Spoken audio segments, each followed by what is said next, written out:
Jusqu'alors, l'homme le plus riche du monde n'était pas connu pour être le plus généreux des philanthropes ou le milliardaire le plus concerné par le réchauffement climatique. Mais depuis quelque temps, Jeff Bezos multiplie les campagnes de communication.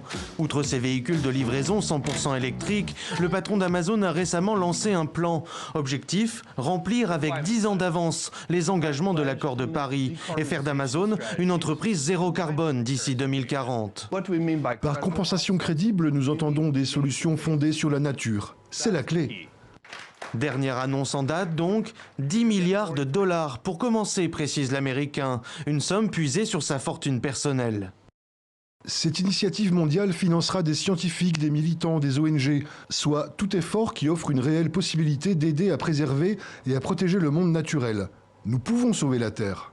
Mais pour les défenseurs de l'environnement, cette annonce est un cas typique de greenwashing, de l'éco-blanchiment face à la prise de conscience mondiale autour du climat. Il y a un autre enjeu, c'est que bientôt c'est les élections aux États-Unis. Et en fait, tout ça inquiète les marchés financiers qui pensent du coup que si les démocrates gagnent, en fait, Amazon va être régulé de façon forte.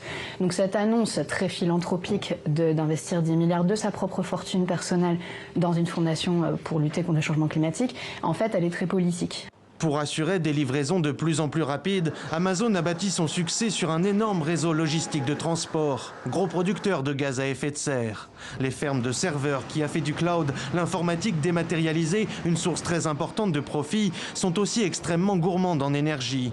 Résultat, Amazon produit chaque année près de 44,5 millions de tonnes d'équivalent CO2, soit la totalité des émissions annuelles d'un pays comme la Bolivie.